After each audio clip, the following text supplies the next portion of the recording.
Hey, everybody. Welcome to Leaders Lead. I'm here today with Cherisa Jerez, and we are here for part one of part five of Leaders Lead. Couldn't be more thrilled today to help lift her up and to share with you her story. Hey, Cherisa, can you give us a little bit about your background and some of your experiences and let the audience know a little bit about you?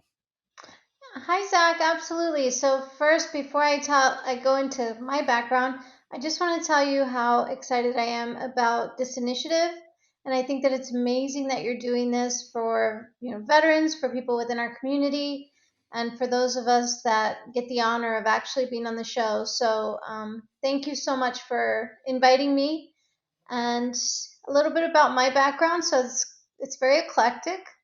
I'm originally from Miami. I was raised in El Paso, Texas, so I was a border girl and was fortunate enough to graduate from the University of Texas, El Paso. So I'm a minor at heart, a UTEP minor.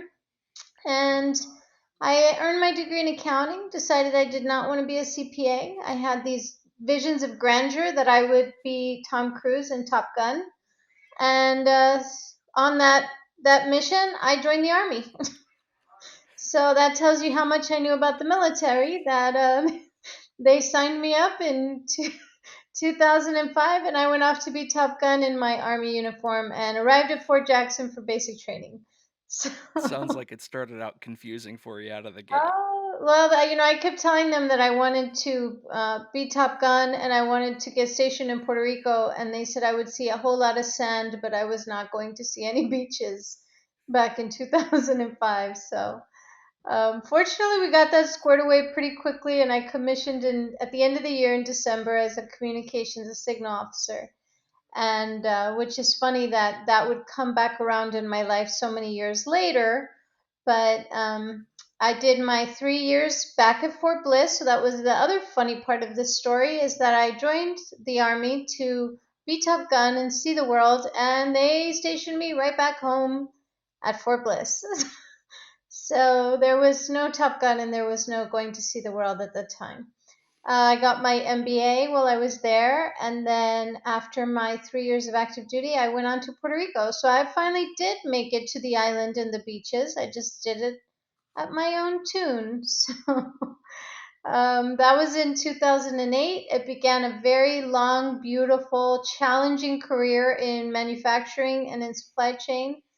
Um, and then I was also a military spouse, a very proud military spouse. So while I was working in manufacturing, working in the reserves at Fort Buchanan, and taking care of my family while my husband maintained his career on active duty, I definitely did not have a whole lot of free time. And then we did a lot of moving. So because we did a lot of moving, I've held a lot of different roles in a lot of different industries. And I've been extremely blessed that all of them have been tied to promotional opportunities for the most part. So not every military spouse gets those opportunities, but I was very fortunate in that regard. And my manufacturing career kind of culminated in 2019 when I was the plant manager for Smiths Medical in Dublin, Ohio. So it was a very, very interesting opportunity. We were building respiratory devices when COVID took over the world, and so after that time in 2020, we decided to make a very large pivot as a family. I had just completed my doctorate in international business. All of my kids, with the exception of one, had graduated high school and were off doing their own thing. And my husband had retired from the Army and had one successful year with his own business. So we decided it was just the right time. We packed up, we moved to Florida, and finally decided to come home and plant roots. And so since being here, we got here in the fall of 2020. I had one role where I was actually running law firms, and so that was a very significant pivot for me. And I was helping to support three offices in Puerto Rico and Utah and in the Philippines. And then after that, I decided to join my husband in his endeavors. So we co founded Ashire Technologies and Services together here in St. Cloud.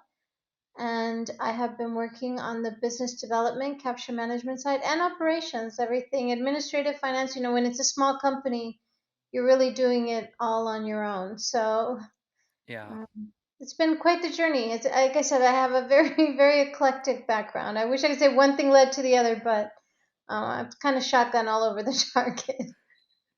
Well, Sharisa, first and foremost, I just want to say thank you for your service in multiple different capacities to this great nation. Not only your direct service by swearing the oath to protect this great nation from all enemies, foreign and domestic, but also as a wife and a mother, right? Taking more of a secondary role so your husband could serve because that takes a lot. Yeah. And I just want to say thanks on behalf of all the listeners because that also takes time, energy, and effort, and it's a sacrifice. So we here on this call just want to honor that for both roles that you played in that sacrifice. And in addition, what an amazing background. And one thing that what highlights is that this continuous journey that you have of wanting to be sharpen that, like they say, iron sharpens iron, and that continuous um, wanting to learn, going and continuing to get your education and getting your doctorate. I mean, that's no small feat. I mean, I stopped with my bachelor's degree and I'm like, so um, let's dig into question one of question five on leaders lead. Um, so throughout your career, you talked about all the different roles that you had from manufacturing and medical devices to your current position that you're in now. Um, how have these diverse roles influenced your leadership style and your approach? Because they're so different. They are, and I've had the pleasure and the honor of being able to lead others at all different levels in their career, all different stages of education, or for those that tradesmen. So I've really, really been blessed in each of these roles, and I think the more things change, the more the fundamental principles stay the same in terms of leadership from a call to service, a mission to care for others and to have their back transcends level, industry, title. I mean, that has been the unifying factor for me, whether I was in the production floor in Puerto Rico as a manufacturing manager and literally going station to station and sticking my eyes in those microscopes to understand how they were building these leads, to when I was with XPO Logistics, I had 9 warehouses, over 10 million square feet of warehouse space at a $40 million P&L of customer facing business, and very, very capable and competent general managers that were running each of those massive warehouses. And in each of those instances, what my team needed from me was authenticity, was to be strong and fearless when they couldn't, for whatever the reason. They Mhm. needed me to help be there to lift them up and to offer that strength and to offer the the the yes when it comes to taking risks that they would not have gotten otherwise. And I think that's the most impactful thing I've learned, is that it doesn't just, oh, when you're working with this particular demographic or this particular industry, this is what you do. But if you're working with, white collar professionals, then this is what you do. I really think it's about being your authentic self and building that trust. Yeah, I couldn't agree with you more. And um, people can see it and feel it when you're not being authentic, right? And it it really goes a long way to build trust with people in relationships. And trust is the foundation of relationships. And if you don't have that, you're not going to have people follow you and lead, like, and the leaders below you buying into the vision. And it gets really, really hard. um man, having a $40 million budget under you, 9 different warehouses, if I heard that right, Hmm. and all of that square footage. I mean, that's a big responsibility. So kudos to you for being able to get that team to fall under you, um, to to be able to inspire them to want to bring themselves to work every day, and to creating that culture that allows them to show up every day to bring the best to work. So great on you, Charissa. What can this community that's listening here today, to this episode, to part one of part five of Leaders Lead, do to lift you up, to continue to support you? Um, what can we do to help you?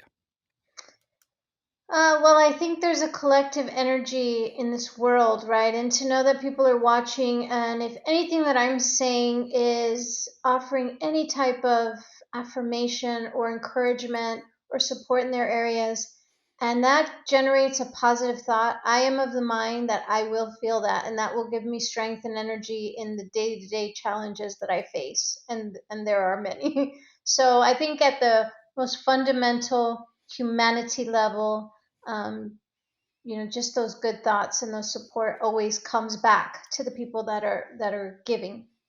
On a more practical and business level, my company, Ashire Technologies and Services, offers cybersecurity support for federal information systems.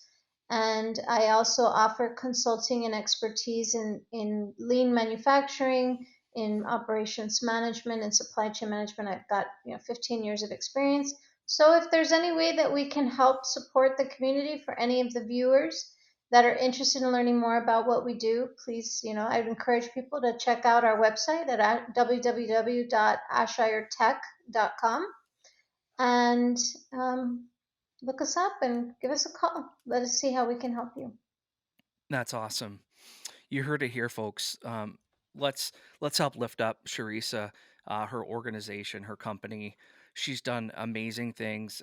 Think of all the good that she helped put into this world, especially with all the respiratory work that she did, for the world, as she was help managing backlogs, and everything else with respiratory devices through COVID. I mean, think of the level of impact that she's brought to this world.